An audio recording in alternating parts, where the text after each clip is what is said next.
Well, good afternoon and welcome into the QB Huddle Podcast. I am Tim. I'm joined by Brandon Newey. What's going on, baby? We are produced by Marcus Watson and part of the FanStream Sports Network. Brandon, what's going on, man? Talk to me. How you doing? Man, I'm good, man. How about yourself? Oh, I'm all right. I'm trying to figure out, because college football starts this weekend, I'm trying to figure out who plays. It's going to be boring. Why'd you say it's going to be boring? First week of college football is always boring. No, USC.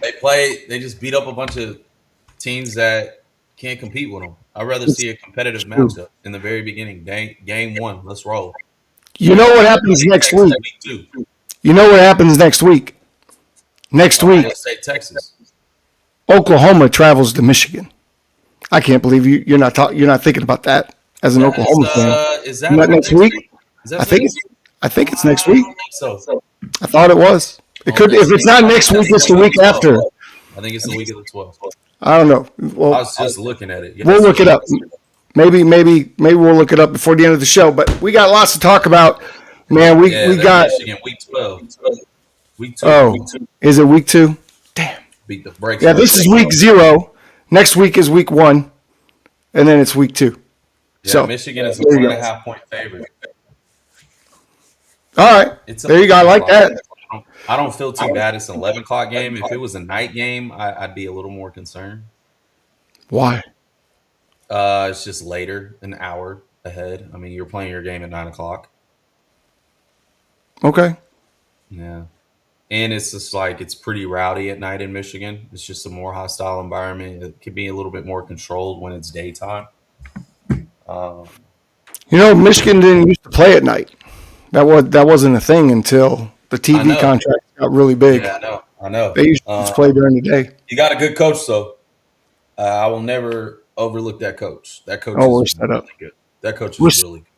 We're set up. I'm excited to see Michigan this year, but we got a lot to talk about, so we got to get into this, right? Let's roll. We got quarterback rooms we want to talk about with Atlanta and Cleveland specifically, or two. We had Fernando Mendoza, his welcome to the NFL moment this week. He popped his cherry, had his first pick 6. It was a terrible throw. I say this, though. He did look exactly like Tom Brady trying to chase that dude down. And when he dove and his arm was flailing in the air, I thought, wow, he looks just like Tom Brady.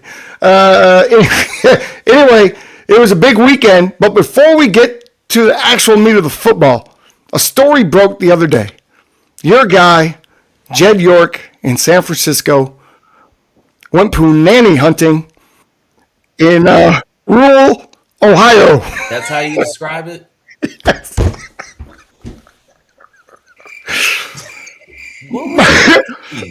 My man, I get it. You're in Ohio, right? You're a little frisky, but do you have to? You're a millionaire. Do you have to look for a discount? Do you have to look for like the Temu version? Can't you at least look in the yellow pages, call a high-end escort company, go to an Asian bathhouse like Deshaun Watson would do? I mean, come on. What are we doing? This is your guy. I never condone this type of behavior, but the guy got divorced in May. Times were rough. Who knows? But that's just something you don't do. Bro, he can't do that. Not that. Come on, man. I wouldn't do that. It's such a slap move, man. We can't save ourselves. Every offseason is like this. I wouldn't do something like that. Negative attention.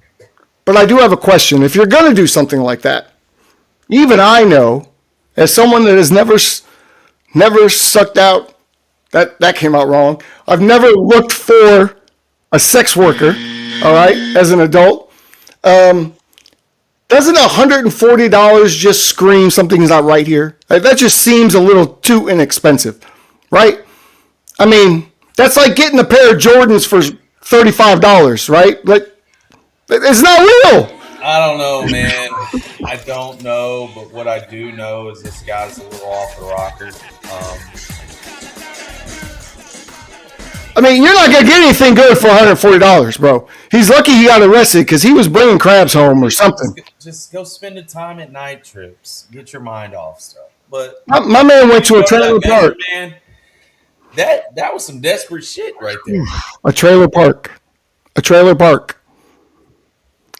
A trailer park. I mean, put some lipstick on your hand before you go to a trailer park. Sadly, it's gonna be this slap on the wrist. Well, here's the funny thing. Prayers for that dude's mental. He ain't the first owner to do it. The funny thing was he looked for an ad or whatever on the internet, and he responded to an ad that was a prostitution sting ad, right? So there wasn't even I don't know, man. It's like a Dale Hansen situation. It's not good. It's Chris Hansen. Thinking about it. He's gonna have some time to think about it. I don't know. Does this change the trajectory? Does this change the trajectory of your season? Nah, man, we not worried about him. You're not worried about him? He's only the owner of the football team. He's only what I like about York though. I mean, he is a creeper. However, he stays out of the way of our team. Like he stays out the way. He's gonna have to stay out of the way. Like an old dude that just loves being in the music videos, loves being at the press conferences, has a radio show every Monday. Right? Mm-hmm. He's not a distraction. We'll be fine. But it's unfortunate that it happens to be during the off season as we're getting here because ever since we've been in the Shanahan era, man, it's always something in the off season. It's always something. He got in a car wreck. Last season it was Ayuk's holdout, and the season before that it was Debo's holdout and Trent Williams holdout. It's always something. But one thing remains the same is we're gonna find a way to sneak our way into the playoffs. Well, we'll see. I think your team doesn't do very well. I'm going to guess this wasn't old Jed's first time around the block. It's just the first time he got caught. So I'm just going to guess. He's just out there doing what crazy old white men do. Think they can get away with anything. I don't subscribe to that. I know I look the way I do. But I also know that I'm going to get caught and go to jail if I try to do some dumb shit. My wife's going to leave me. I'm going to be homeless. Like, I just wouldn't do those things. So. Yeah, it's just not the right thing to do. No. Terrible idea. All right. Back to football. Let's get into this. What's going on? Let's go. We've got the young guns to talk about, right? These young quarterbacks that are out there fighting for a job. And Mendoza's been the talk of the week. He was the talk of the week in week 1 because he went out there and balled out. He looked good. Then he comes in and doesn't look so good. This past week, I turned the TV on. He threw a little pick 6. Didn't look great. Luke Altmaier looking good in Detroit. Looks like maybe they have a successor to old Jared Goff. And then Drew Aller, in combination with Will Howard, had 11 scoreless drives in Pittsburgh. So, you think Drew Aller and Will Howard, are they maybe, I said they were fighting for number 2. Maybe now they're fighting for number 3. I don't know. Will Howard threw 2 picks. Drew didn't throw a pick. He had a couple of good plays that, he saved with his legs. But at the end of the day, man, this is Aaron Rodgers' show in his last dance. So everybody else is sitting there to figure it out. I wouldn't put too much stock into these performances. I mean, obviously, you're going to struggle as a young quarterback that doesn't have a lot of reps and a lot of volume. But I think one thing for Mendoza, you got to get the cobwebs out, right? You're going to make those mistakes. I mean, he's got a really positive, optimistic attitude about it, which I like. Luke Altmaier, I don't know too much about him. I'll be honest. I know this is a developing story, and, he split with Josh Dobbs, and, all you're looking to see from these rookies, man, is can they be in rhythm? Just be in rhythm. Just be in rhythm to some degree. But yeah, I mean, I don't think these 3 are the ones who showed out from what the picture shows, but the graphic. But I do know someone that did show out, and he's continuing to make a name for himself. And we'll continue to talk about him. But that's the quarterback from the Bucs, Jalen Daniels. Are you still on the Jalen Daniels train? I mean, yeah, he's a really good player. He's a good player. Like I watched him in Kansas, man. So just understanding his game and just kind of knowing the way he operates, I felt like he did really well. Again, he was another quarterback that is potentially the successor to Baker Mayfield, depending on how the season goes. And there's talks that hey, they found their guy, and maybe that sits well, maybe that doesn't sit well with Baker, but I do know a motivated Baker Mayfield is a very good player. Jalen, I mean, he's 9 of 14, 71 yards and 1 touchdown. I mean, he's got 3 touchdowns this year, and he's completing over 70% of his passes when he steps in. To be honest, he's probably the most consistent rookie we've seen in the past 2 weeks. Well, there's another rookie making a name for himself. We're going to talk about in a little bit down in Atlanta, right? I got 2. He is actually 2 boys. Jack Strand from I have his college here. I'm going to tell you where he went to school just in 1 second. He went to Minnesota State Moorhead Dragons, a D2 school, and he's making a name for himself as well. So much so that Atlanta's got a decision to make. We'll talk about that in a little bit. So you think Jalen has done enough to cement himself as number 2 to Baker Mayfield?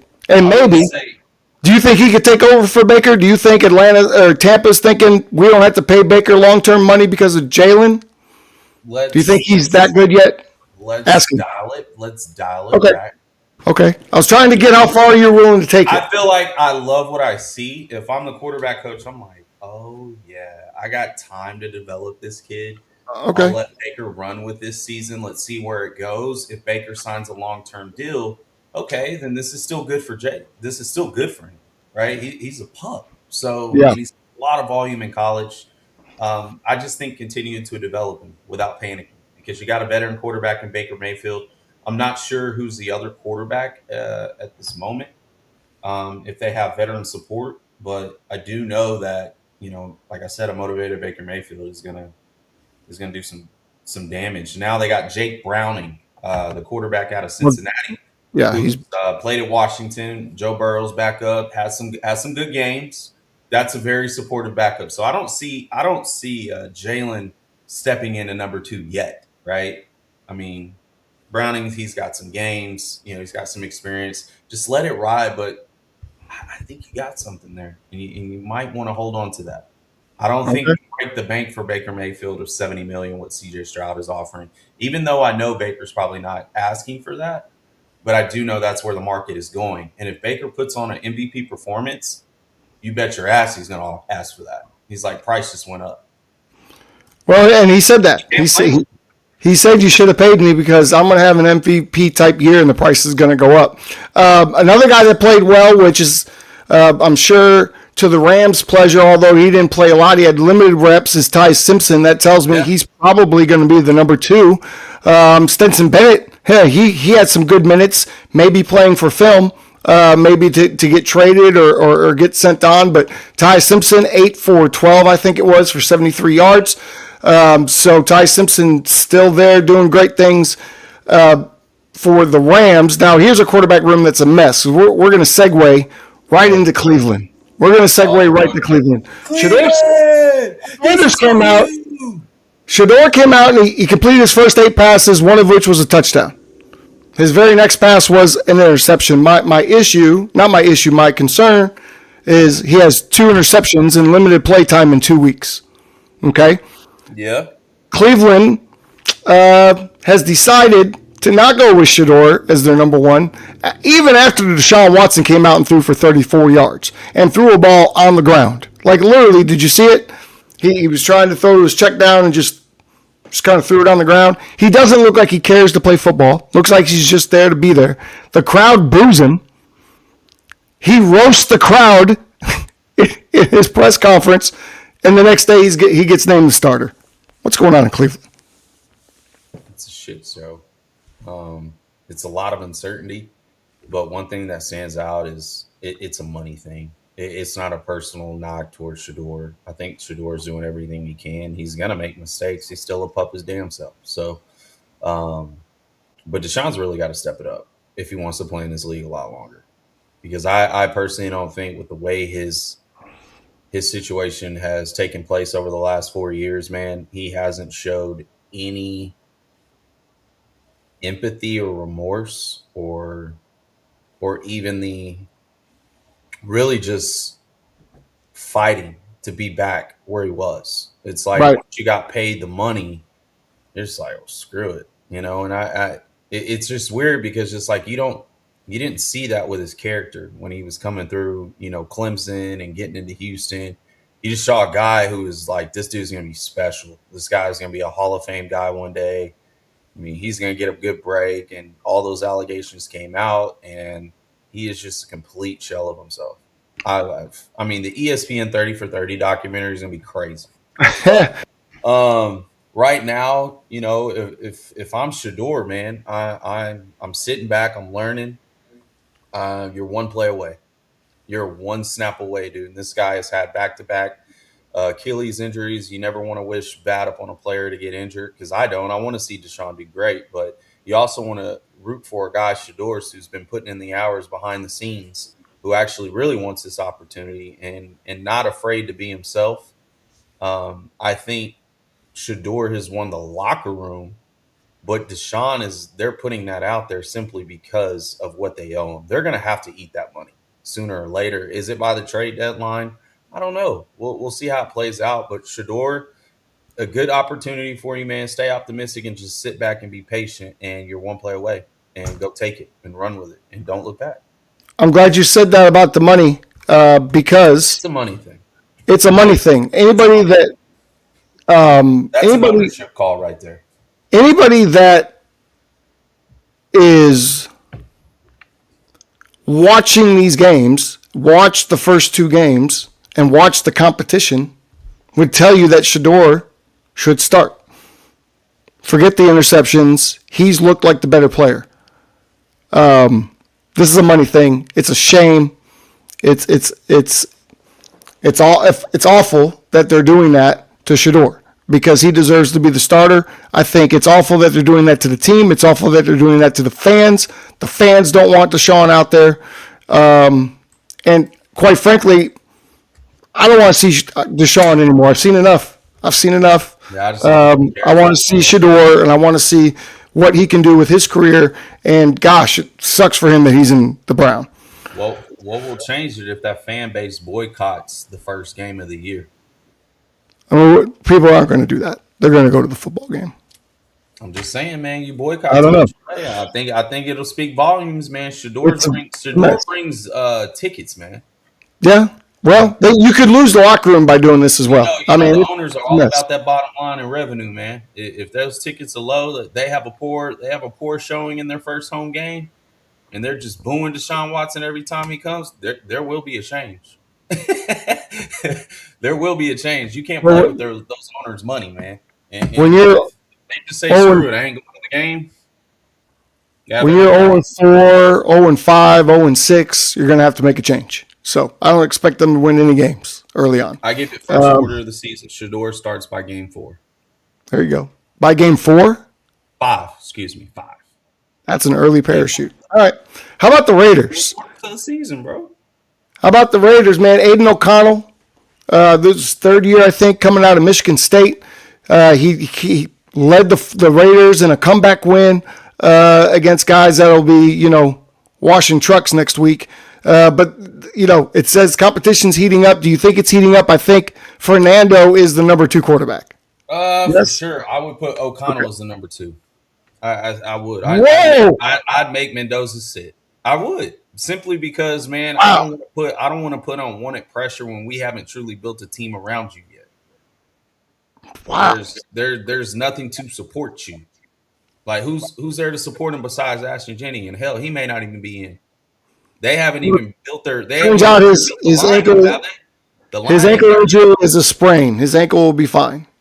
Who saw that yet? His ankle injury, he'll be fine. Yeah, that's cool and everything, but I feel like when I take a guy number 1, and if I have really 2 serviceable quarterbacks who have starting experience and can actually get the job done while my investment sits there and learns and waits, there's no pressure on this kid. I don't think you pressure him to be number 2. I think Aiden O'Connell has done enough. He's obviously let a fourth quarter comeback win. He knows how to win some games. He hasn't played the best, but we've seen O'Connell play pretty damn serviceable. I like O'Connell. Don't get me wrong. You pair that up with a Kirk Cousins, right? You get him through the first 8 games of the season. If shit's a wash, then yeah, you go get your guy. But I don't think you put him in a situation where you really don't have that line tight enough. All right, that's interesting. Bullets are flying. So if something happens to Kirk Cousins in the first couple of weeks, your turn to 80. Your turn to yeah. Okay. He don't got butterflies. Those butterflies are already out. He knows how to play the game. Like at this stage, you can wait. I'm gonna try to give you the easiest layup possible. And the easiest layup in game 2, you face the number 1 defense in the league. They're backups, and they're that good. So just give it time, man. I mean, there's no pressure here. There's no rush. I don't think it'll play out like that, but we'll see what happens. I don't think it'll play out like that, but we'll see what happens. I just don't think it's a rush to put him at number 2 right now. I mean, why? What's the point? You're not even a playoff team. Okay. I mean, who's we? I'm not a Raider fan. They don't even have an offensive line yet. They don't even have a rebuilt line. The NFL is better. Address the line, and it didn't fall through. The NFL is better. They tried to address the line with that trade, but the trade was voided out. Oh, so, where? Shit, I'm keeping the old guy. All right, there, man. I think Fernando will be number 2, though. Nah. I think. All right, how about the Saints? I think there's a clear number 2 here in New Orleans between Zach Wilson and Spencer Rattler. Spencer with a really bad red zone interception this weekend that went back to the other end zone. We're talking coast to coast, pick 6. Zach Wilson has to be number 2 there, right? Even though he didn't produce any points in this last game. It's closer than you think. Oh man, I think it's closer. We can't get on the same page today. You think simply because Spencer Rattler didn't play that bad when he was a starter. He played good. They just couldn't win games. But he actually he didn't play bad. Now, we've seen Zach have hiccups, but we've also seen Zach do pretty well. I tend to question Zach when wasn't he on the Broncos last year? I don't remember where he was. Yeah, I think it was. I think he was. Now, you had Jarrett Stidham. Who started in the playoff game. And Zach Wilson was on there. You can't beat him out? You don't think that? Oh, you're a number 2 overall pick. You told me last week or the week after that Zach Wilson was the perfect quarterback for what's his name, Kellen Moore. For Kellen Moore, yeah, he could. I wouldn't say the perfect quarterback, but I think he's a serviceable backup right now. I'm putting Zach Wilson at number 2. You just said 0 points produced in a 34 loss. Like I look at that and I'm like, okay. Let's take a look back at the stat line. Let's see where it went wrong. And obviously, Rattler, threw a pick, but he probably threw a pick. Who started first? Pretty sure that Wilson started. Okay. I'm just saying I think Zach Wilson brings more to the table than Spencer Rattler. I mean, both of them threw picks. Zach was 6 of 12 and averaged 4.6 yards per play. He was sacked one time. Spencer Rattler was 14 of 23, 141 yards, and averaged 6.1. It's closer than you think. Okay. Like Zach had a good game first game, and now Spencer came back and had somewhat of something. This is your quarterback room. Who's number 2? Who's number 2 right now in the quarterback room? For you. I'm going to have to give it to Spencer. Oh, man. We are on opposite ends. The only reason I tell you this, why? Because he understands the offense already.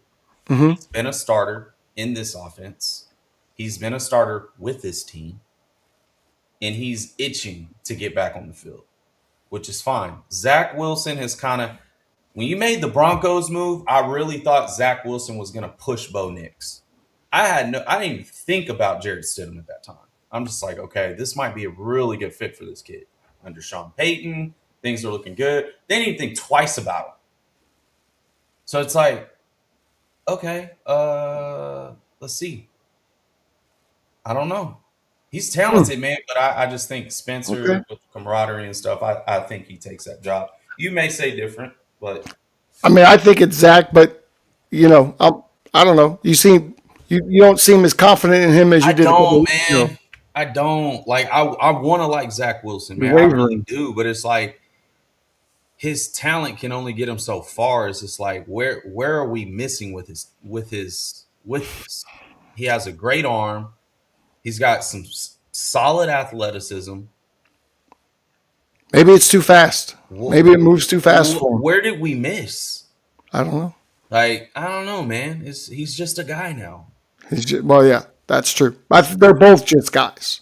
I mean, Guy. Spencer's not special, I think right? I think Spencer is a little bit a better gamer than Wilson is. Okay. Wilson just tries not to blow up the ship. Spencer actually tries to take shots. So Spencer does play with a little bit more moxie about him. Exactly. That's a Like good we've point. seen Spencer do his thing with the Saints. They just didn't have a good team and they lose by a field goal. But he To be- played well, like almost. If I'm being fair, I think the Jets broke Zach Wilson. So Yeah, I Jets think break everybody. his confidence is It's gone. sad, bro. Sad. It almost broke Sam Darnold too, till he got in a better situation. So I just think Zach being in the right situation would benefit him. It just sucks that he's going against guys that are pretty similar to his skill set. Yeah. Well, here might be one of the other like the Browns is a terrible room, and not necessarily because they're all terrible players, just the terrible setup. But the Atlanta Falcons, they've got problems in their room, and we're going to see a veteran get cut, pretty sure, in Cooper Rush. Man, you got Tua, who, by the way, looks like he's playing in a permanent state of CTE. Like I wish he would just step away. I really do. Michael Penix finally got cleared to do some drills and whatnot. So we'll see if he's able to play. But you got this Jack Strand dude out of a D2 school that is blowing up. Everybody loves this kid. He's showing athleticism. He can throw the ball. And he's pushing Cooper Rush right to the waiver wire. Because Cooper Rush looks like Cooper Poo-Poo all preseason. What do you think of Jack Strand? Is he a guy? Is he a real dude, or is this just made up preseason? Nah, he's a player, man. He's a player. I watched a little bit of him. He's fearless. He's been efficient. He's doing everything he can to secure a roster spot. I don't want to put too much stock into it, but this feels like a Brock Purdy situation. This feels like a kid who got underlooked, and it just so happens the two quarterbacks are injured, and he's starting to get some opportunities, and he's really taking advantage of it. I mean, and he's from Division II. I mean, for all these young quarterbacks, man, if you're good enough, they're gonna find you. He could be a starting quarterback this year for the Atlanta Falcons. He could. He could be might be the guy. QB1. He could. Like if you watched him play, I was just like, oh, He was electric, for sure. okay. He gets to the end Has a zone. lot of volume in college, which is good. So the Jack Strand story is a feel-good story. You just hope he takes advantage of his reps. Just continue to do the little things. Don't put too much stock into it. Obviously, there's money tied up into Tua. There's money tied up into Penix. So will we see that happen? They're both going to have to go down for him to have that shot. Here's the thing, though. As bad as Cooper Rush has been, Penix just got released to go back to practice. His full workload still is being monitored. So you're not going into game 1 in 2 weeks with Michael Penix as QB2. So you're willing to let Cooper Rush, an NFL veteran, walk off this roster and have a D2 guy come in and be your number 2 with a guy that is, if you breathe on him wrong, is going to get a concussion. Whoa. Which means Jack Strand could play in game number 1 this year. Is that what you're going to do if you're the GM of the Atlanta Falcons? That seems dangerous to me. Well, I mean, they're proving it right in Chicago. The backup from Chicago is a Division II quarterback. It's true. It's true, and he has to have reps. But the guy in front of Tyson Bagent isn't a walking concussion. So it makes me nervous. Tyson Bagent is good, man. He's a good player. All right. I mean, look, Atlanta Falcons right now. I'd say if I'm the coach, I'm putting Jack Strand on practice squad. See, that's what I like. But then somebody could grab him. Rush in to kind of fill that void real quick while I get my guy ready and getting reps and just having him sleep in the film room. But it's dangerous. I know it's coming. All three of those guys are injury prone. It's coming. It's dangerous to put got to get them ready. This kid on the practice squad, Brandon, because he could get signed by another team. Good. But I don't think in that position at this moment they're gonna make that move because they don't. It's unknown. Yeah, I like that idea. So right now, you got this hidden gem in the back. It's like, hold on, let me. If you could just do that for 2 or 3 weeks, let Penix get healthy, and then you go ahead and let the veteran go. But I don't think they're going to do that. I think they're just going to let Cooper go, and then Jack Strand a holder. Now, what they could do, I'll make him a field goal holder so I can keep him on the roster.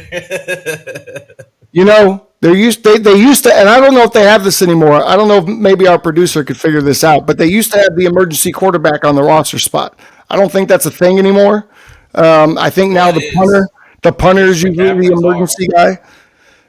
There you go. But that's not an extra roster spot. There used to be an extra, and that quarterback wouldn't dress until all the quarterbacks would hurt, and then you had this quarterback that could get. That was like in the 80s when you could actually hit quarterbacks and sack them hard, knock them out of games. That was fun. Oh, man, Can't do that anymore. I personally think, man, right now,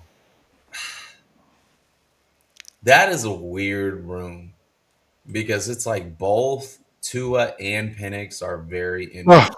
It's a terrible room. Cooper Rush without the Dallas Cowboys offense looks suspect. It's very suspect.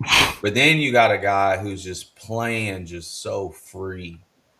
If you fear him getting picked up by another team in practice squad, you've got to cut Cooper, and you got to trust it.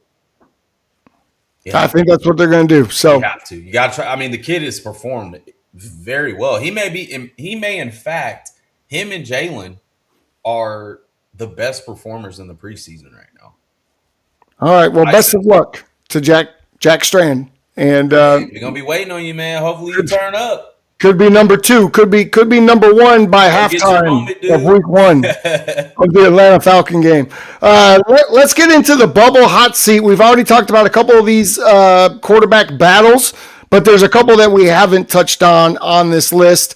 Let's go. We talked about Deshaun. Again, we could do a whole show on that mess in Cleveland. We talked about the Raiders. Sneeze. Hold on, Tim. You got to sneeze. My man's got to sneeze. We talked about the Saints.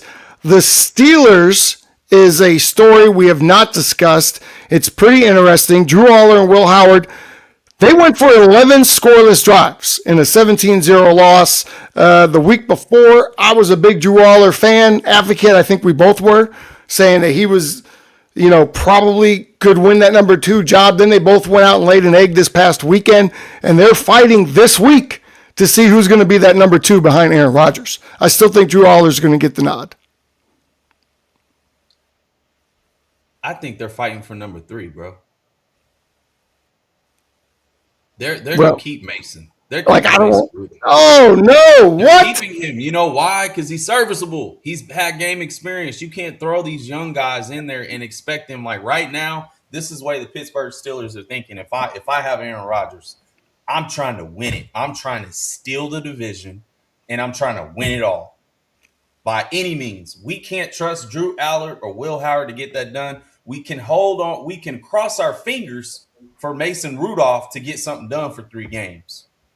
Okay, let's say you're right. That's how I look at it, man. I'm keeping a veteran, man. I'm not putting my faith in these babies right now. Let's say you are correct, and that's what they do. No. That means you have to cut one of the quarterbacks that you've drafted over the last 2 years. You have to cut ties with. Drew Aller, which one? Drew Aller get signed by somebody else. Maybe not. Develop, bro. Maybe he won't get signed. He's flashy. Maybe he won't. He got to develop. You might have. You know what? You might have something there. You might have something there because no one else is going to sign Drew Aller. Don't put him out there right now. Protect your kid. What was he, like the 6th-round draft pick or something for Pittsburgh? Nah, he got drafted in the 3rd, but you Fourth, move Will third. Howard up, you progress him up. He gives you a run, dual threat kind of style, but he's already been in an offense since last year. He's had a little bit of reps. Is he the guy? We don't know, but he's never had the opportunity to do it. So Okay. it's all the unknown. The only proven thing we have right now is Aaron Rodgers and Mason Rudolph can win football games in the NFL. Okay. I can't put the unknown, and Mike McCarthy's not going to do that either. If anything, he's going to want to stash one of these guys. Like, hey man, I want you to develop a little bit. Hopefully, they won't get you now. Maybe there's some language to protect your 3rd-round draft pick if you put him in the practice squad. Yeah. He needs to develop. Like, there's nothing wrong with that. Like, go watch greatness. You got greatness in front of you. Go learn some shit. Like, we don't need to rush those kids. I'm kind of with you on that. Yeah, don't rush them. Like, they'll have their chance next year. Just one more room that we're going to discuss briefly. Will Howard at tight end too. If we get creative, he's a big dude. I would. I'd put him in as an emergency tight end if I could hold a roster spot. The last room we're going to talk about, because this was a competition apparently, not for the number 1 job, but for the number 2 job, and J.J. McCarthy is now looks like he's going to be demoted to the number 3 quarterback, which you said would happen. I think is atrocious and egregious. I'm starting to think that Kevin O'Connell doesn't know what he's doing. J.J. McCarthy should be begging for a trade. Go ahead. My man is deliberate. He went from national championship winning quarterback to the 3rd-string quarterback on the Minnesota Vikings that maybe will come in 3rd place in their division. Maybe 4th. They might be the worst team in the division. This is disgusting. It's atrocious. It's not atrocious. It's diabolical is what it is. It's atrocious when you see the play. I told you. When they made that move for Carson Wentz, I was like, he is about to be the backup. Because why? This all goes back. This is like a common theme right now. The kid doesn't have enough volume to even be remotely good. Bullets are still flying, bro. Like crazy for him. The game has got to slow down. Does JJ have talent? Absolutely. He wouldn't be there if he didn't. Right? But this is a situation where I feel like Kevin O'Connell, his job's on the line.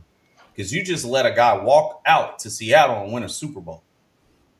That was your starting quarterback. Oh, by the way, you let go of Kirk Cousins, who was very serviceable and got you to playoff games and got you a playoff win. So now you go with a guy who you drafted at top 10 or whatever. Yeah, he's got the pedigree. Everything looks a good blue chip. But the guy can't hit a damn backside of a barn.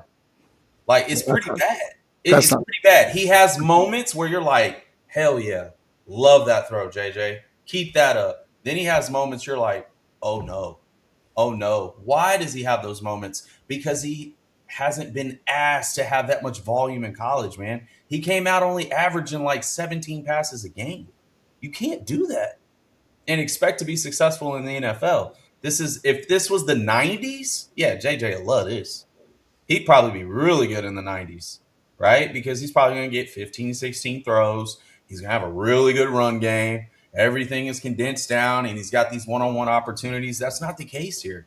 He has got to develop. And Carson Wentz gives you the best option to actually win some games if Kyler goes down or if Call of Duty's on it, or if he's on a hot streak in Call of Duty and things go haywire. Carson step in and give you about 3 games to win, right? He may get injured, but he's going to give you something. But JJ, don't look at this as a negative. Look at this as a positive. This is an opportunity to learn. You know damn well you didn't have enough reps in college, and this is why you're like this right now. It's going to happen. It's going to take time. He's still a 23-year-old kid. He's got plenty of time, man. Karma's going to come for them in Minnesota. I just feel like, man, it was more of a panic move. I felt like if they didn't have that type of season that they had with Sam Darnold, I think JJ still's playing. I just think the pressure got so hot to where it's like, dude, we were one quarterback away from getting back to this. And we'll see if that's true. Because man, if you had a quarterback like that and they won 15 games and you were forced to let him go, And by the way, they won a Super Bowl. Do you know how that would wear on you as a coach? Like, Well, now they got I Kyler. screwed this up. I screwed it up. And you're panicking because you don't have time to develop JJ. JJ has to come in and step in now. That wasn't fair to him. That's not fair to him. That takes time. And you got into a place where it was a really good team and you weren't ready. And it showed. So now you got to learn and watch one of the greatest athletes of our generation get to have a offense with those kind of weapons. I'm excited to see Kyler Murray in this offense. I think he's going to thrive. I'm rooting for him. News coming out of Minnesota is that the receivers still haven't seen Kyler Murray in the pocket. So, hey, all they're going to see is that ball come out. ball. Okay. Don't know where that came from. Hey, but I mean, not to knock JJ, man. He just needs development. Oh, I'm so irritated. All right, let's. There's nothing you can do, man. We got a lot more to cover. We just unfortunately had to bring that up. Poor JJ. Let's get into the injury update. Briefly, we're going to focus mostly on these quarterbacks. We have the list up. However, Jaden Daniels, this is the big one I want to talk about, Brandon. He returned from his injury. He took 3 snaps, sacked twice, 1 pass, out of there, out of the game, get out. Hopefully it's not because he got hurt again. Don't think that. There's been no reports. I think it's the idea of Dan Quinn saying, oh, my quarterback's getting smashed twice on one drive, get him out, right? Like I thought John Harbaugh should have done with, John Harbaugh, I always get those two confused, should have done with Jackson Dart a couple weeks ago after taking a Mortal Kombat kill shot to the chest, and he threw him back in the game. So what do you think about this Jaden Daniels situation? I'm concerned for him. Now to be fair, I didn't see the hit. But also I looked at him. He is so frail. He has got to put weight on him. He has to. I get it. You're a 6'4" frame, 210. To me, that's skinny. Yeah. No, he's a twig. He's 225, bro. He's a twig. Lean, and I just feel like, man, his body's just going to take a beating because he's so frail. Yeah. And he doesn't protect himself. At all. Big issue. Like we saw that in college, and I'm watching him. I was like, how is he going to survive if he does not protect himself? The guy gets slung around like a damn doll. Yeah. He's fun to watch, but you're also the franchise, and you got a lot of off the field weird issues going on with, But besides that, your play right now, dude, you got to bulk up. You got to get rid of the damn ball, bro. I feel like they're going to hit your ass a lot. If Jaden Daniels wasn't in the NFL, he'd live in his mom's basement and be a fantasy football GM. He got to tell mama back up. I think his mom would help run the league, of course. Mom would sound like a player like, man, then take my jersey off then. I was like, man, what are you talking about? Bro, it's weird. Bo Nix came back off his broken ankle. His all of a sudden broken ankle going into the ankle that he already knew about before being drafted. Right. 6 for 9, 76 yards. All right, no setbacks there. Michael Penix, we kind of discussed. He's been cleared. He will, in all likelihood, be the number 2 quarterback for game 1, you would hope, unless that doesn't work out and Cooper Rush does stick around for a couple weeks. Deshaun Watson, we know he's fully back from that Achilles, although he doesn't look like a good. He looks like a shell of himself. I think we kind of talk about that. JJ, 5 of 10 for 81 yards. I actually thought he played pretty well the other day. There's some monitoring of that knee, so we'll see. I didn't mean to cut you off, bro. He made some good throws. 50% is all right. No, he made some good throws, though. Man, this is see what you do. I like JJ. This was Jalen Hurts' stat line. Well, he's a Super Bowl champ. He's the best winner of all time. But you see how you do that, though? Yep. Slid that in like 50%. Oh, it's okay. He made some good throws. Yeah, he missed a red zone throw. Listen, when I said 5 for 10, my brain didn't go to 50%. It went 81 yards. That's pretty good. I'm sorry that you're a mathematician. You're some sort of accountant, and you went to 50% immediately when I said 5 for 10. My brain doesn't think that way. My brain said, oh, he threw for 81 yards. It's pretty good. Pretty good. But Jalen to do that and you say the same thing. It's pretty bad. That'd be pretty bad. Jalen. Why are you doing like that, man? Hey, Can you say, I feel really bad for this. Jaquindon Jackson out Jaquindon of Jackson, Duncanville, former quarterback at Duncanville, played in worst Utah. injury of the weekend. Yeah, man. Oh, Apparently he got waived, but they gave him a settlement waive. oh, So good, apparently good. teams had 24 hours to claim him, but he got a settlement waive. I'm not sure what that looks like. Thoughts and prayers go out to him and his family. I remember watching him in high school, bro. That dude was a stud. Yeah, he took a knee to the back of the head on the opening Man, I kickoff hate that for play. him because I felt like he could have really been a great transitional fit, with the Eagles because he was amazing at running the ball as a QB, man. Yeah, Just hope he gets healthy, man, because he's absolutely. his if you know his past, that's actually one of Twix's guys. Oh, is it really? Oh, yeah, Twix is all over it. In fact, one of his guys is A now the lot of starting them. quarterback in Alabama. Yep. So, Keelan, hey, watch him work. shout out to Sean Twix Edwards. If you don't know him, you should. He sells our gear for us too. We got to get the gear back. We have Our new logos and AGA brother. everything. We got to get Yeah, man, this he's thing very popping. well connected. But prayers to him and his family, man. I just hope he's okay. Apparently, saw some news on it. Apparently, he's got feeling in his body, and so I think he's okay. So which is good. It was a scary sight, without question. Marks. Yeah, we're gonna move on. We're gonna move Move us on. on We're out. gonna move on. We're gonna move on. Legacy. We're gonna talk about some legacy, Brandon. So our producer asked us, Mr. Watson reached out and he said, think about quarterback legacies and which quarterbacks, veteran quarterbacks, could be most impacted from a legacy standpoint this season. Brandon, I'll allow you to go first. Who is your guy? And I love this. It's Justin Herbert. It's 100% Justin Herbert. You said he hasn't been in the league this long. That's wrong. He's going into his 7th season. He's 0-3 in the career in playoffs. Overshadowed by that 21-7-0, debacle, which he threw 4 interceptions, even versus Houston. Man, this guy just not performed in big time games. He is a very good quarterback. He's very talented. I'm not saying he's trash, but Herbert has to get it done. Now you got the head coach that everybody loves.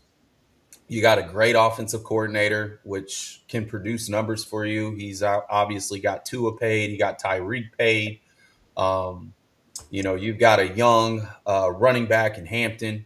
You've got some decent receivers there. You got McConkey, who can have a big year. It looks like they're all talking like he's going to have a Jackson Smith-Njigba kind of year just in that offense. So be looking out as I touch base on fantasy there. But, man, dude, as good as he is, as talented as he is, why hasn't he got over the hump and just won a wild card game with those talented teams that you have? I don't know if it's a Chargers curse because the Chargers, even in Phillip Rivers there, I mean, they would make it, but they didn't get that far. But the fact is you knew for a fact they're going to be a playoff team and they're going to compete. This guy has all the tools in the world.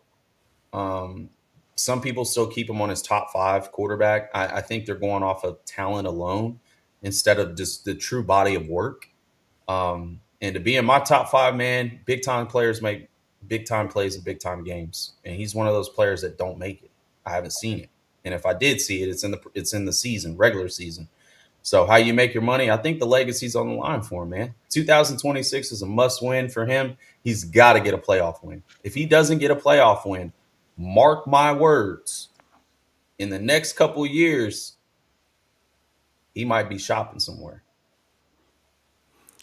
So with some of these older quarterbacks in the league that are deemed elite quarterbacks that can't get past Patrick Mahomes, right? Like one guy, you're telling me that guys that have played for 8, 9, 10, 11 years in both the NFC, AFC, that you picked a guy with only 7 years in the league that just now got a bona fide head coach that understands the quarterback position, that's played with defensive that have not been very good, right? You and I have, I know you've seen the games. There's been at least 2 playoff games where he took the lead late in the 4th quarter and watched the defense give it right back and didn't have time to go out there and do anything else.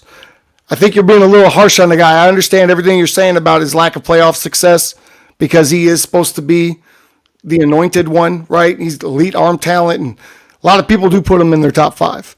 I don't. You can't put him in top 5. You don't win the playoffs. But to say legacy, like we're talking about all time, how are we going to think about Justin Herbert? You're saying he could just become a guy if he doesn't win something this year? What does he need to do to hit the map for you? He becomes Jeff George. Jeff George? Jeff George. Oh, my God. Do you remember Jeff George? I remember. Are you asking me? He had one of the most whoa. You're asking me if I remember Jeff George? He went to the Illini. He was an Illinois Illini player. He had one of the strongest arms we've ever seen. Wow.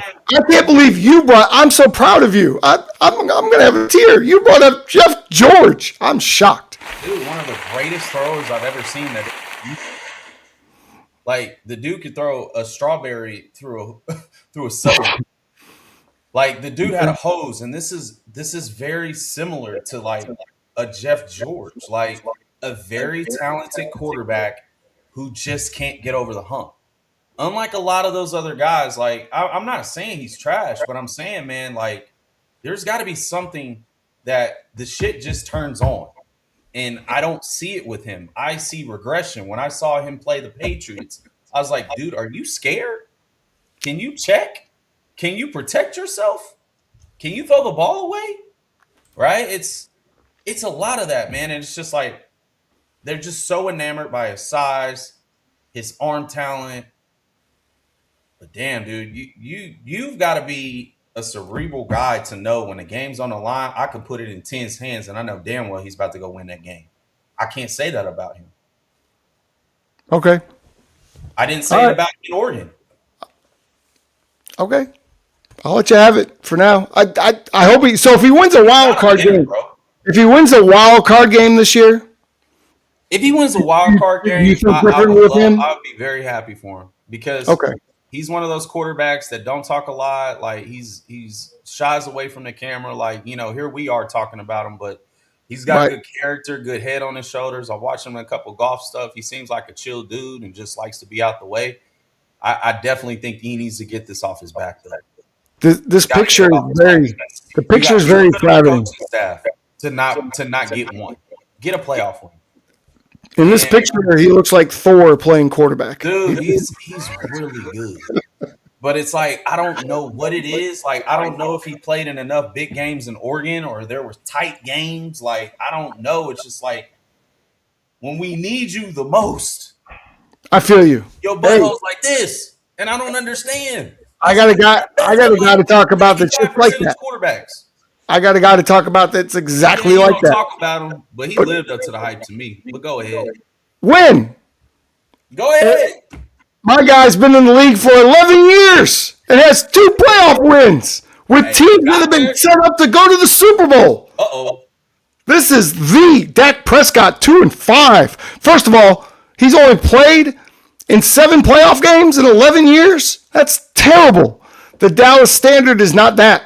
Right? And I know you're going to tell me Romo didn't do much better, but I will tell you that this guy has had the coaches and the rosters to go deep in the playoffs, and he hasn't. Why? Because of what you just said about Justin Herbert. He disappears when the games are on the line in the playoffs. I mean, I saw one game against the 49ers where Zeke Elliott had to be the center and snap the Dak for some sort of try to trick play at the end of the game. I saw a game right here in Dallas when the Cowboys were like a 13-win team. And I told my wife before the game, our friend took us to the playoff game.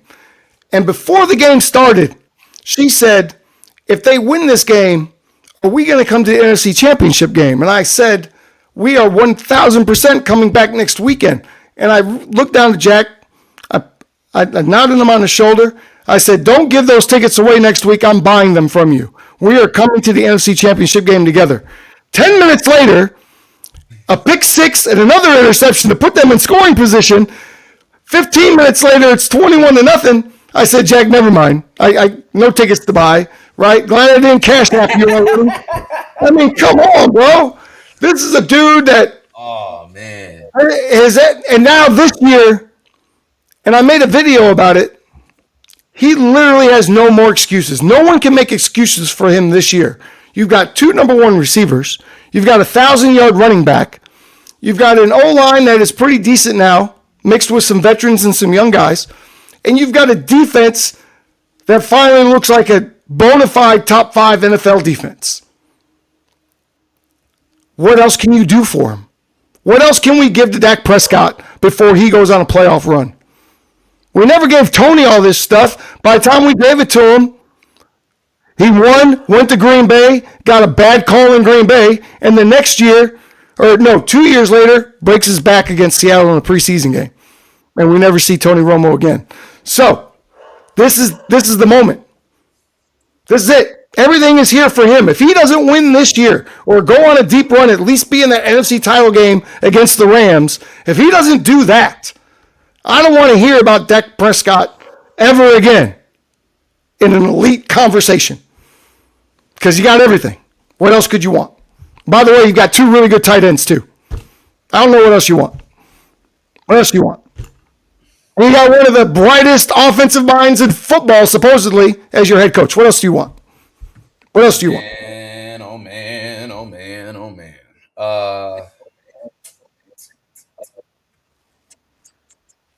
Damn.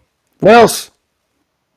It's like Christmas in Dallas. It's freaking snowing in August. What else do you want? Yes, he's got to win. He's the last couple of years, he's those last 2 playoff games. He had 4 picks. 4 touchdowns. That's so bad. It's so bad. But the fact here's where I'll say yes. Is his legacy on the line? I necessarily don't think so because what I've seen from Dak year after year is he's constantly getting better. Constantly. I mean, he's one of the best passers in the league. When people say he can't throw, he worked on that when he got injured. Yeah, he went through a full year where he didn't get injured. And unfortunately, he missed the playoffs in that one. But I think Dak's a very good quarterback. But I think you guys are comparing him to like Roger Staubach, to Aikman, to Romo. Just let him be Dak, man. I think if anything, man, he surpassed what he was supposed to do. Oh, he's definitely done that. I said that last time, man. He wasn't even supposed to be a starting quarterback in the NFL, but here he is. Never. Right? He wasn't supposed to be a 4,000-yard passer, be one of the most efficient and accurate passers in football, but he is. And so individually, Dak is getting better, but collectively as a team, they have to find a way to win ball games when it matters the most. That ain't just on Dak. All right. Well, I'll tell you this. If you actually look at it, every one of his playoff games, he's been in them. No. 27-0 lead to the Jags. He didn't. Not blowing that lead, man. We were down 21-0 within 15 minutes. Tom Brady's career at home. He threw for 305, 4 touchdowns, no picks. Tampa Bay ended his career. Tampa Bay ended Tom Brady's career. That team was terrible. Outperformed the GOAT, Tim. That's just like you telling me he took Tony Romo's job. He didn't outperform anything. The O-line was decimated. The defense was decimated. You as a coach would not have pulled that trigger. Damn well. Look at this picture. You got a hot rookie that's rolling. Look at this picture right here. Look at this picture of Dak Prescott. You see how he's focused? This is a regular season game against the Giants. If you pulled a playoff picture, his eyes would be twice that big. He doesn't, he gets those Dak eyes. Manning head, Manning face. We've got Dak face in Dallas. Dude's eyes gets big as quarters on each side and still can't see what he's looking at. No. Listen, this is against the Giants. He looks great against the Giants. Giants, the only team in the NFL scared of Dak. That's it. Nobody else scared of Dak. Giants and the Commanders. You're right, though. It takes a full team. Those teams, he's constantly winning the division. If not, it's splitting between him and the Eagles back and forth. Man, he doesn't perform well in the biggest games. Is my point. That's all. He's already the number 1 passer. He's passed everybody. Of course he did. The game has changed. Passer for touchdowns, yards. Like, bro, Dak is good. Now, the thing is y'all have to figure out how to play like a damn team. That's the problem. Y'all can't keep putting it on 4 the whole damn time. Y'all put a lot on 4 for no reason. I mean, he's only the most consistent guy you done had. He was only the highest paid player in the entire NFL. I mean, who is the most consistent player on your team in this past decade? He's been the only one that stuck around. Everybody else gone. So what are we talking about? He ruined Dez Bryant's career. He retired Dez Bryant. He ruined his career, or Dez Bryant ruined Dez Bryant's career? No, Dez Bryant was amazing under Tony Romo. All of a sudden, Dak Prescott's in there. Dez Bryant's no good anymore. Wonder why. What happened? What changed? Dez didn't change. Interesting. He retired Dez Bryant, man. But he makes CeeDee Lamb and George Pickens programs. He made them? Now you're saying he made them? CeeDee Lamb was CeeDee Lamb at Oklahoma. We saw that up close and personal. Remember that one-handed catch we saw right in front of us? I know, but I'll never forget that. That is another good receiver in college. Okay. He steps into the NFL as a rookie, and he does his thing. I mean, you give Joe Burrow grief for having 2 number ones, and yet Dak Prescott also has 2 number ones. Arguably, now he does. Dak Prescott didn't play with true number 1 receivers in college and in the NFL. Not in college, no. But he's always had a 2 number 1 in Dallas. He took Mississippi State to the number 1 team. Did they win that year? No, but he was number 1. They were number 1 for a while. Right. His legacy is still on the line. Mississippi State, Tim. I got you. Listen, we got to move on. I just think he's so hard on him because he took Romo's job and Romo could never get it back because he was playing so well, and you have some bitter resentment towards that. I understand. You can't take something from a dead man. The dude broke his back. He took that man's job. He didn't take the job. How do you take the job? The man broke his back and win games and stay efficient. He didn't take the job. Romo got hurt. Win games, stay efficient, and don't blow. Oh my God! You're gonna make my heart stop. My heart's just gonna stop. My head's gonna explode. Reality. You were a head coach at a time, and you got a head coach, and you got this young bull that comes in and really surprises everybody. And the locker room loves him, and you guys are getting on this like run, and you haven't been on this run in a long time. And then you look at your quarterback who's limping from a back injury. Are you really going to go start him over the hot rookie right now? No, you're not. I'm gonna say one thing. I'm gonna tell you one thing, and we're gonna move on. Peyton Manning, Tom Brady walking through that door. I ain't doing it. Okay, see, we can have a whole show on this, but I will say this. I'm going to say this one time only, because people forget this all the time. They went and played the Eagles in the last game of the season, a game that really didn't mean anything for either team. Dak Prescott started the game. He couldn't even get a first down. Tony Romo came in the game. 4 plays later, Cowboys touchdown. Guess what happened to Tony Romo? Immediately got benched. You know why? Because another couple drives like that, and there's a controversy going into the playoffs. Because Dak looked terrible in that game. Tony came in and looked like Tony. Anyway, we're going to move on because this could take 2 hours. We could talk about this. Listen, man, Tony had his time. But I'm going to let you talk. You will never like Dak until he wins a Super Bowl. He doesn't have. Yeah, it's the truth. You might will never like Dak Prescott until he wins a Super Bowl. You're probably right. That'll literally take away all your anxiety and anger and sorrows for the last 34 years. Dude, it's been 30 years. Do you know how much things have changed in 30 years since the Cowboys won the Super Bowl? I feel like Dak Prescott has surpassed what everybody thought he was going to be. He surpassed it to me. So far, we have talked about bro. Like, I don't care what nobody says. He's won. He won't stop. We've talked about Cleveland chaos, Raiders quarterback reps, Saints quarterback battle, injuries, and the final countdown to the 53-man roster. It's been a full show. And we should be saying goodbye, but we can't because we got to give Newey his fantasy time because I know a lot of you are waiting to make your drafts based on what this guy has to say. So, Brandon, I'm gonna hands off. I'm going to let you go and give your fantasy tips. All right. Well, all my fantasy lovers out there, I'm going to keep it. I'm not going to go down the rabbit hole because obviously you could talk about this for probably 2 hours. But I'm in several 12-man PPR leagues, full PPR leagues, point per reception. I really give my top 7 on each. Now, when you're drafting in fantasy, some people really don't know how to draft in fantasy. Some slap nuts will take a quarterback in the very first round. If you're not in a super flex league, you never need to do that. There's a lot of quarterback depth here. Yes, I have my top 7. Obviously, Josh Allen and Lamar Jackson and Drake May finished in my top 3.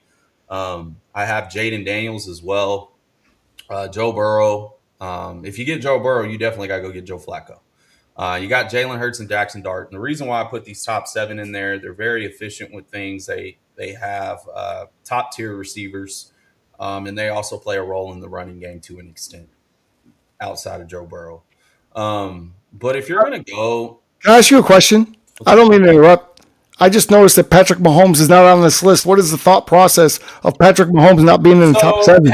Pat is still coming back off of an ACL and PCL. One thing I've noticed about Pat Mahomes outside of his first 2 years, and that's with having Tyreek Hill, his numbers have dramatically dropped. He'll go through like a 3 or 4 game phase where he kind of heats up a little bit. He'll start to press on the gas, and it's like, oh, it's the old Mahomes, right? But for the most part, Pat's not going to give you a whole fantasy kind of stat line that you're looking for. They don't really they tend to delay with throwing the ball. They're not really a downfield throwing team anymore. In fact, Pat Mahomes led their team in rushing the past 2 years, I believe. So just not a guy I would take at the top of the board immediately. If I'm drafting a team, I'm going to really focus in on my running backs first, because there is a group of running backs that I feel could really add value not only in the run game but the pass game. And you start with Jamar Gibbs. Dual guy. He doesn't have Dave Montgomery anymore, so he's really going to get a lot of the load there. Expect to have some style of Christian McCaffrey regarding touches and receptions. Bijan Robinson had a phenomenal year last year. He's a guy that can do it from the passing game and running game. Then you got Jonathan Taylor, who moved up in a slot past CMC. Jonathan Taylor had a really good year in rushing for like the first 10, 12 games. I mean, he started off hot, and then it just kind of phased out when Daniel Jones got injured. But that's another guy to look at. Christian McCaffrey, it's always a hit or miss year for him. He is in a bit of a, I would say, a disagreement with the 49ers front office after Jahmyr Gibbs got paid. He's looking for another extension. He does have some hamstring problems. It's really a hit or miss with Christian McCaffrey. You can draft him 1 year and feel super great and he goes off, or you can draft him 1 year and he gets injured and you're just trying to find the other running back to resource. So I would really focus in on those dual guys when it comes to running backs in the beginning. And there's a huge crop of receivers as well. But you got a guy like James Cook, who was the leading rusher last year for Buffalo. He'll be back under that offense under Joe Brady. And then you got Chase Brown. The good thing about Chase Brown as a running back, when he's paired with Joe Burrow, he's one of the top 5 guys when it comes to pass catching and in points from a running back. And then, of course, you got Achane, but without, Josh McDaniels. I tend to hesitate a little bit on that player because now he doesn't add that element within his offense, which that's really what gave him the spark. So now McDaniels is at the Chargers. So be on the lookout for a guy like Amari and Hampton. I think that's a guy who you can probably pick up in probably like the 3rd or 4th round. Receiver wise, you got to go with Jamar Chase. He's a volume guy. He's led in catches and yards in the past 2 seasons. With Joe Burrow on the field, he's a nightmare. Puka Nacua the same way. Both of those offenses really go through them, along with JSN, who had a top-level receiving year. Does he take a step back? He potentially does, just because Clint Kubiak is out now, so he's with the Raiders. So does that change a little bit of the dynamics? I still feel that's a really good it's a really good pick, but I would see if he falls in like the 3rd round. I think he's going to get picked up in the 1st round, but if you can find him in that 2nd pick, go snatch him up. But you got Amar St. Brown, who's another guy who's a volume catcher. He's very consistent over the past 3 seasons. Has been, in the top 5 each season. He's been with Jared Goff. Then you got CeeDee Lamb.